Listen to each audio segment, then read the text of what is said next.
Penguin Random House Audio presents The Ones We Love, a novel by Snoekstra.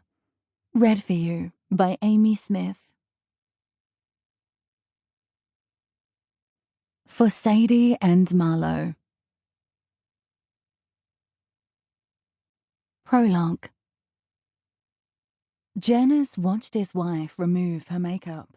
She swiped a cloth across a ball of each eyelid, once, twice, 3 times, then rubbed her lips ungracefully, like her mouth was a doorknob that needed polishing, not the thing she used to speak and sing and kiss. His wife, the ex-ballet dancer. His wife with her shoulder muscles, her protruding spine reptilian against the cotton of her t-shirt. She was all bone and muscle and strength. Not like him with his rider's physique of bad posture, twig arms and caffeine bloat. He was watching Kay from the bed through the half-open door of the ensuite. He lay with his laptop on his belly. In front of him, his last typed sentence. The carpet is a mess of red blood and sinew. He tried to think of another word for sinew. His wife had only come back from work 10 minutes ago, and she said hello but didn't peck him as she passed. She went straight into the bathroom to brush her teeth and remove her makeup. It was unusual for her to wear makeup at all at work. She always said that she'd only sweat it off anyway. She was a Pilates teacher now, the ballet career ending with the birth of their daughter. Kay lathered cleanser between her fingers and rubbed her skin clean, then cupped her hands under the tap and threw water onto her face. She looked up at her reflection. She didn't move, only stared into her own eyes with an unreadable expression. It was a private moment, sure, but nothing was ever truly private in a marriage. Janus could always read his wife's face. He'd seen every version of her, glittering on stage, panting through labor, internalizing at the dinner table, beaming at school plays. But this expression, this strange blank look she was giving herself as water dripped from her chin, wasn't one he'd seen before. He couldn't read it. Then her eyes slid across and met his in the mirror, and whatever she was thinking was gone. She smiled at him, the muscles of her cheeks tightening. Red blood and sinew. He could try muscle instead of sinew, or gristle, or tissue. Or he could delete the sentence entirely. Instead, he closed his laptop. It would be tomorrow's problem. "Has Casper called you? He hasn't called me," Kay said, rubbing on hand cream and coming out of the bathroom. They did this every night. Taking stock of their children was as much a routine as the hand cream. "No, but that's not a bad thing. He's more likely to call if he's hating it." "True. He'll be back on Saturday. He'll tell us about it then." She pulled open the sheet, slipped in next to him. "I just hope he's making friends," she said, and riding on those words, he smelled alcohol on her breath underneath the mask of toothpaste. She turned onto her side to switch off her lamp. "Olivia's out late again." "We did promise we'd trust her." He put the laptop onto the floor next to the bed. The skin of his stomach was cold without its hot machine weight.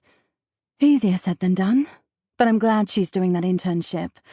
It's good for her," Kay said, but she didn't turn back to face him. "She's okay. She's getting there." He switched his light off too. He should have tried to finish that section. How could he call himself a writer if he couldn't even get through a paragraph without then spending an hour scrolling Fangoria or the New York Times book review? He reached over and rested a hand on her waist and tried not to think about the scene or another word for sinew. Tried not to worry about the deadline or the knowledge that he'd moved his whole family across the world for this. Instead, he focused on the swell and release of his wife's ribcage under his hand as she breathed, and stared over her shoulder to the palm tree outside, which he could see through the gap in the blinds. He would always look at that tree when he had trouble sleeping. Having it right there by his window felt like a triumph. It was such an emblem for this city, a representation of dreams realized. But tonight, in the glistening smog, it looked strange, almost gothic. It was too still, not a breath of breeze in the air. And one frond was dangling, hanging on by a tendril. He couldn't sleep. The problems with his career scrolled through his brain as he stared into the dark. But he must have drifted off eventually. He must have. Because some time later, he woke with a jerk and the sky outside was warming and the hanging frond was gone. And he could hear something from downstairs. The noise. It sounded animal. But the constriction of his throat, the ice-pick prickle of his skin, all his body's senses told him that the awful sound downstairs was coming from a person. Chapter 1. Olivia and Leilani sat in the corner, away from the DJ and the dancing. They were posing, really, and trying not to stare at the B-list celebrities or the two young models doing lines with indie sleaze soft boys. Liv licked the salt from the rim of her margarita, sucked on the lime. Next to her, Leilani was vaping cherry vanilla and leaning back, her legs crossed at just the right angle, bronzed and long in her snakeskin heels. There he is. Leilani's breath warm on her ear, tilting her head toward a guy in a black suit. Dior? Liv asked. Raf Simons. Liv could guess the designer of a dress from a city block away, but she was still working on her familiarity with menswear. He's harder in person. Leilani looked like she wanted to eat him. You're after a new job, remember? Not a hookup.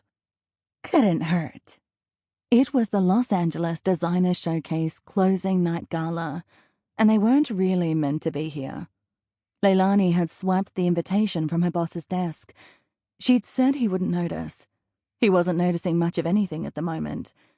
She expected he'd be back in rehab by the end of the month, which was why she was after a new position.